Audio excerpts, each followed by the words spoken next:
Alrighty. Welcome, everyone, to session number 321 of Kevin Reed's A Course in Miracles. Today we are in the Workbook for Students, Part 2, right, and we are focusing on question 12. Right. These questions come in the second part of the workbook, and they're interposed among the lessons. This one happens to come after lesson number 330. So, question number 12. What is the ego?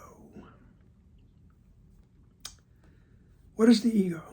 The ego is idolatry, the sign of limited and separated self, born in a body, doomed to suffer and to end its life in death. It is the will that sees the will of God as enemy and takes a form in which it is denied. The ego is the proof that strength is weak and love is fearful. Life is really death, and what opposes God alone is true. The ego is insane. In fear, it stands beyond the everywhere, apart from all, in separation from the infinite. In its insanity, it thinks it has become victor over God himself. And in its terrible autonomy, it sees the will of God has been destroyed. It dreams of punishment and trembles at the figures in its dreams. Its enemies who seek to murder it before it can ensure its safety by attacking them. The Son of God is egoless. What can he know of madness and the death of God when he abides in him? What can he know of sorrow and of suffering when he lives in eternal joy? What can he know of fear and punishment, of sin and guilt, of hatred and attack, when all there is surrounding him is everlasting peace, forever conflict-free and undisturbed, in deepest silence and tranquility? To know reality is not to see the ego and its thoughts, its works, its acts, its laws and its beliefs, its dreams, its hopes, its plans for its salvation, and the cost belief in it entails. In suffering, the price for faith in it is so immense that crucifixion of the Son of God is offered daily at its darkened shrine, and blood must flow before the altar where its sickly followers prepare to die. Yet will one lily of forgiveness change the darkness into light, the altar to illusions, to shrine of life itself, and peace will be restored forever to the holy minds which God created as his Son, his dwelling place, his joy, his love, completely his, completely one with him. Okay. So what is the ego? He says the ego is idolatry. All right, the ego is an idol. All right, it's set up in place of something. We idolize things. All right.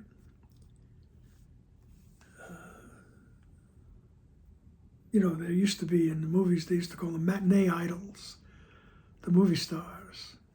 All right. And this famous idolatry in the scene in the desert with Moses when he came down from the mountain. They're worshiping an idol. All right? Anything can be an idol. Anything can take the place of God. All right? So the ego is an idol. All right? The thing is, it's the sign of a limited and separated self. born in a body and it's doomed to suffer and to end its life in death. That's the ego. That's the ego system, right? We're born in a body, right? Doomed to suffer, no matter how much of a good time you have at times, right? And to end your life in death. All right. And it's got things so twisted that the ego is the will that sees the will of God as enemy. So the ego sees the will of God, which is your absolute innocence, right, and your gloriousness, right? It sees that as the enemy. All right. Don't go near it. Don't go into the mind. Don't look back, as the myths say. Don't look. All right. So it's the ego is the will, in quotes, that sees the will of God as the enemy. So your total innocence, the atonement principle, is the enemy. Don't go there. And it takes a form in which it is denied. So it takes a form, the ego takes a form in which the will of God is denied. All right, I am an individual. There is no such thing as oneness. All right, and deep down inside, I think I destroyed the oneness. All right, and so it takes a form in which the will of God, the fact that you never left heaven and you're totally innocent, that's denied. All right, look, I have proof. Look, flesh and bone and adipose tissue. So the ego is proof, in quotes again, that strength is weak and love is fearful. So the strength of the oneness, the strength of our connection with God, that's weak. Right? And be afraid of love. Right? Love is going to destroy you. Love's going to make you disappear. Right?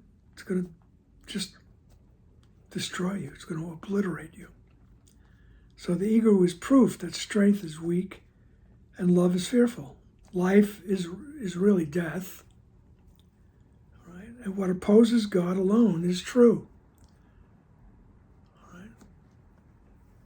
So the ego is constantly, this ego thought system, all right, that we decided to align ourselves with, all right, has miscreated all this form to prove to us that we are the strong ones, although we don't think so. Deep down inside, we're scared. And the only thing what opposes God is true. All right, because God is saying there's only the oneness. You never left heaven. All right, you're not an individual. So whatever opposes that is true.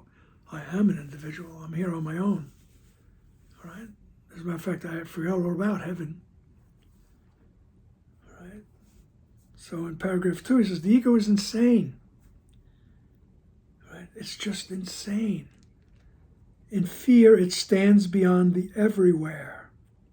Right? These are just some words that Jesus is using to describe the place we exist. All right? We exist as spirit in the everywhere. And the ego stands apart from that. The ego says, no, I rebuke that.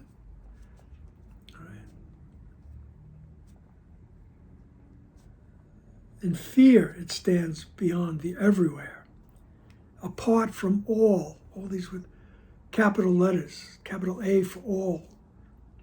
Right? It stands apart from the oneness, from the totality of everything. All right? And it stands in separation from the infinite, insisting, I am not part of that. I am an individual. Watch me now. I am an individual. Right? So, and it stands there in fear. Right? And here's why it's fearful. In its insanity, it thinks it has become a victor over God himself. Right? So that's the tiny mad idea, that I can be an individual, and by doing that, I have to destroy the oneness, I have to destroy God. I become the victor over God. All right? And in this terrible autonomy, in this terrible state of individuality, right, it sees the will of God has been destroyed.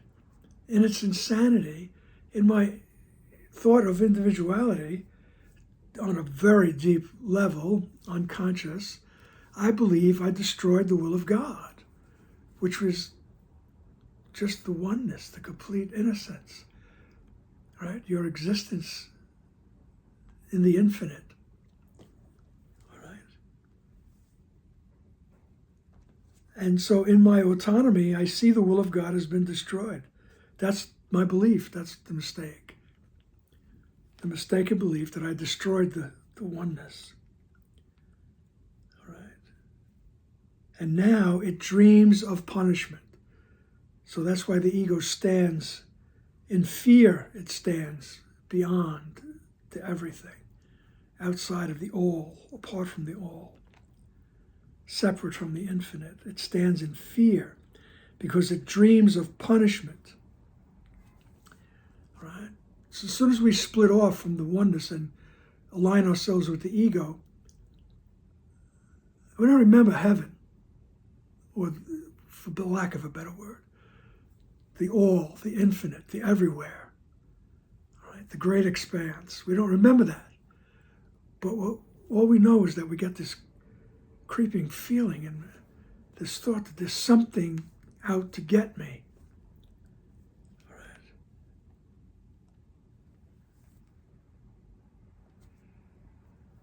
And in its terrible autonomy, it sees the will of God has been destroyed. It dreams of punishment and trembles at the figures in its dreams. Right? So I walk around in this world of form, and there's always something you're afraid of. I don't care what, some certain famous man was asked several years ago, what is it you're afraid of? And he quickly declared, I'm not afraid of anything.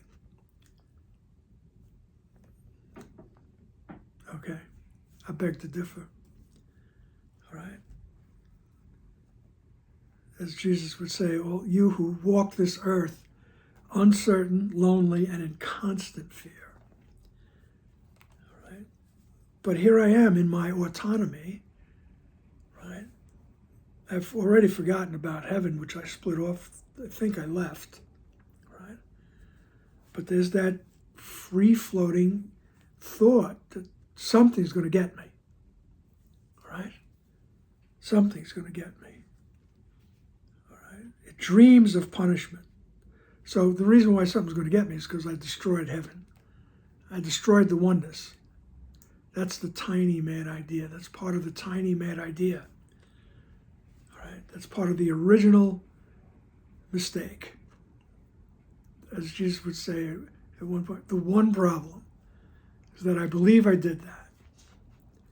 And the one solution is to realize you didn't do that. All right? But the way we get there is through the practice of forgiveness. Being willing to see the innocence in others. The fact that they didn't separate, they're not guilty of anything either. All right. So I dream of punishment. And now consider the fact that Jesus thinks this whole existence is a dream, what he tells us. All right. So it's not just those sleeping dreams in which we get nightmares. It's in this waking dream, right? That there are figures in the dream. There are enemies who seek to murder me, right? Before I can ensure my own safety by attacking them. I'll set it up, a preemptive strike. All right? All kinds of defenses we put up in our life to defend against all kinds of things. All right? I mean, while we're here, you have to, it's a good idea to get a roof over your head and some food to eat. All right? And then everything else that comes along with maintaining your quote-unquote life, all right? Because there's something out there that wants to destroy it, to take it away, if I'm not careful, all right? If you're not careful, something's going to happen, My wife, Jean, is always she's very anxious. Every time she'll move something to put on the floor, she goes, don't trip, don't trip. All right? If I put something on the staircase to take it up a few minutes later, it's possible she'll move it and say, that's a trip hazard, that's a trip hazard. It's okay. And we laugh. She laughs and she goes, I know. I think everything's going to kill me. But that's the human condition, whether we admit it or not. We think there's certain things out there that are going to kill me, right? Before I have a chance to make a plan to kill it, whatever it is. All right? There's always the attack and the defense. All right? That's what he means by dreams of punishment.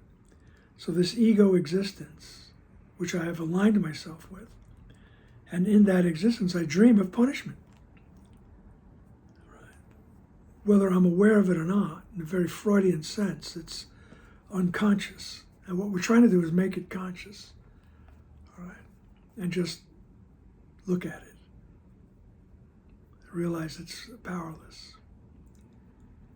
all right? So we dream of punishment. We tremble at the figures in the dreams, right? There's some people on this planet that are pretty scary. There's some situations that are pretty frightening. All right.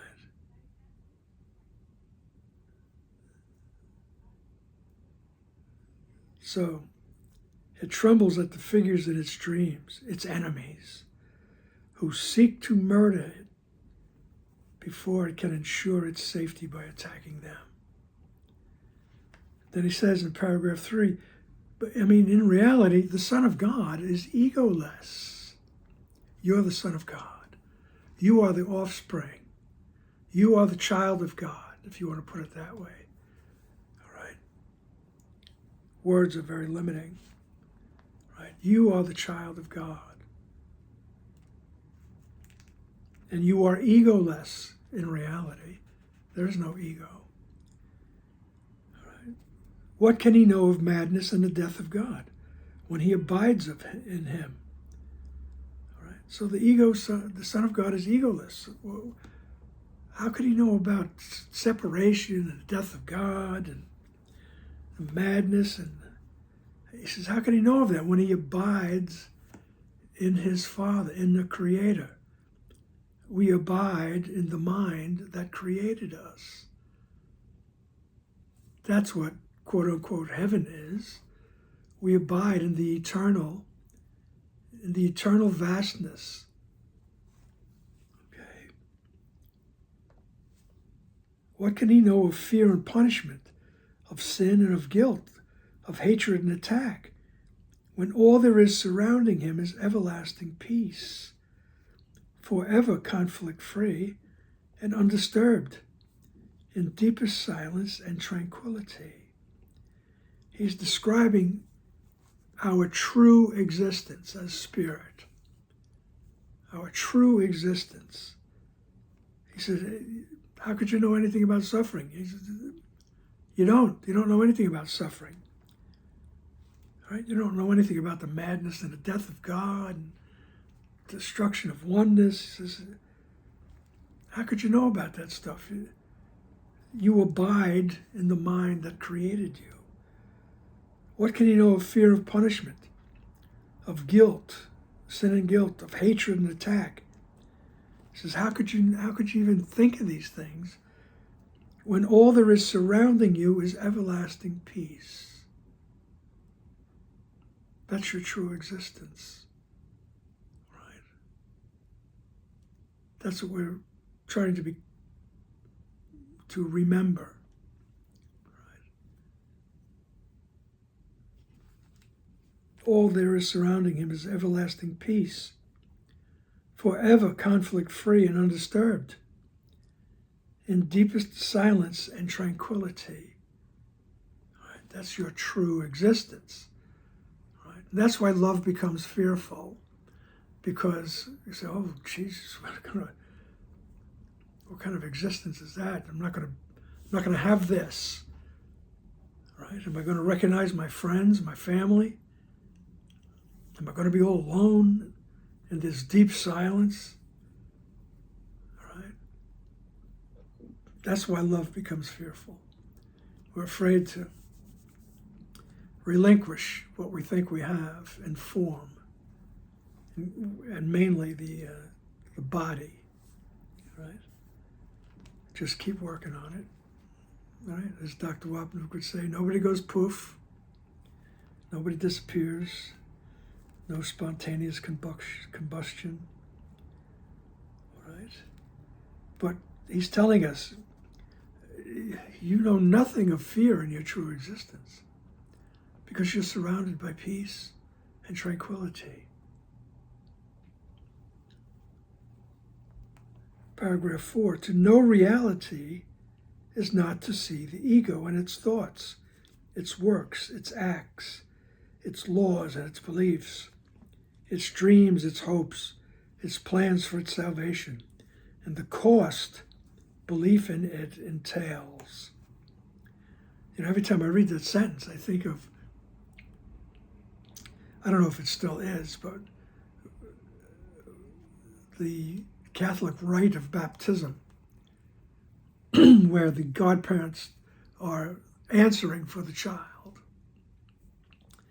and the priest, you know, it's really profound and heavy duty and scary.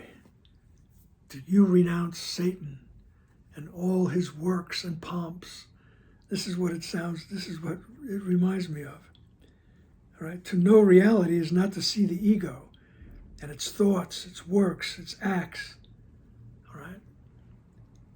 So when we're in reality, we have no idea about the ego and its concepts of things, its thoughts, its works, its plans for salvation, right? And we know nothing about the cost of our belief in the ego, right? And the cost belief in it entails. All right. So to know reality is not to even think about that. All right. In suffering, the price for faith in it is so immense that crucifixion of the Son of God is offered daily at its darkened shrine, and blood must flow before the altar where its sickly followers prepare to die. All right? So he says, if you believe you're separated from God, so the price for believing in that,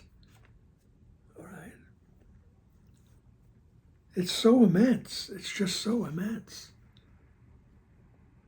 That's why there's that story of the crucifixion of the Son of God.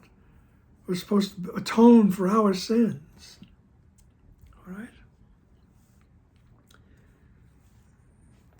That's the foundation of Christianity. All right? So the price for faith in the ego is so immense that crucifixion of the Son of God is offered daily. So that's like a little shade, so to speak, as they say these days, on the Catholic Mass, all right, where the host is kept in the tabernacle, which is dark inside because it's closed off. All right. It's offered daily at its darkened shrine, and blood must flow before the altar where its sickly followers prepare to die. So the rites of the Catholic and Christian churches, they talk about the body and the blood of Christ. And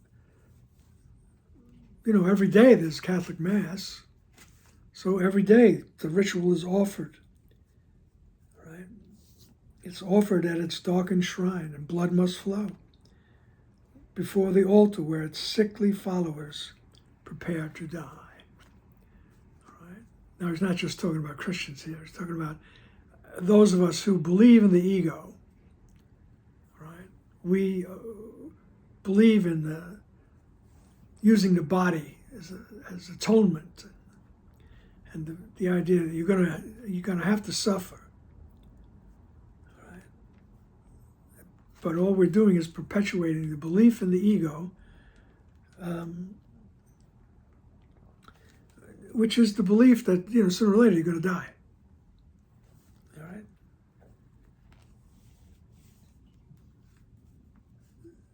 So after that horrible picture that he paints very poetically, all right, and blood must flow before the altar where its sickly followers prepare to die. All right, so right after that scene, he says, yet, all right, but, all right, yet one lily of forgiveness, yet will one lily of forgiveness change the darkness into light. Right? The altar to illusions to the shrine of life itself. Okay. So this is just that one moment where we are willing to see the innocence. We're willing to stop projecting guilt. And we say, wait, I'm willing to see the truth. Whether it be about a person, place, or thing. Whatever it is that I'm reacting negatively toward. Let's put it that way. All right. He says, one lily of forgiveness. That little symbol of the lily. All right. That one instant of willingness to see the truth. All right. Will change the darkness into light. It will. It does change your perception. Right? It will change your perception. Right? And it will change the altar to illusions to the shrine of life itself. All right? Just think about the altar to illusions, our mind that has aligned itself with the ego thought system. It will be changed to the shrine of life itself. Right? Our thoughts will now be concerned with the reflection of oneness, the reflection of heaven. And peace will be restored forever to the holy minds which God created as his Son.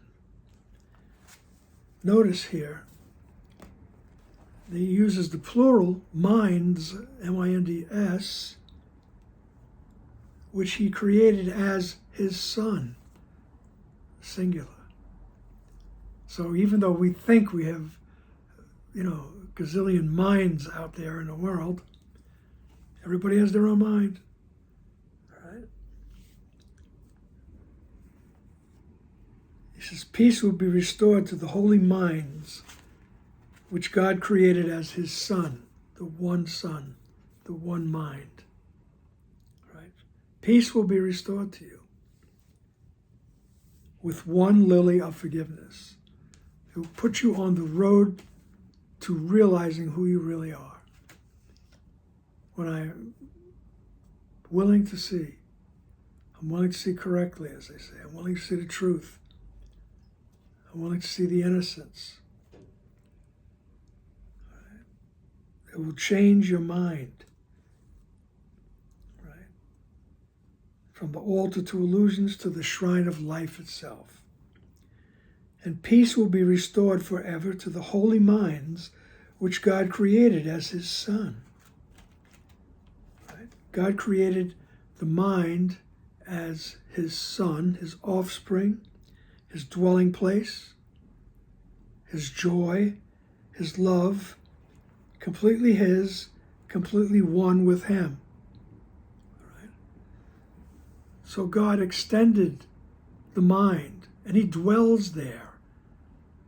Right? Although that extension is you. It's your mind. Right? Part of the one mind. See, we have to use words that screw things up. But we need the words. So God extended the mind, and that was his offspring, his Son, so to speak. But it's also his dwelling place. He dwells there with us. And it's his joy, his love. Right? It's completely his. And it's completely one with him. Right? As we practice more and more, we come to understand more and more all about this oneness and no separation. All right? And the ego is the thought of that I could be something other than that. All right? It's idolatry. All right? I can be this. This will take the place of God. All right?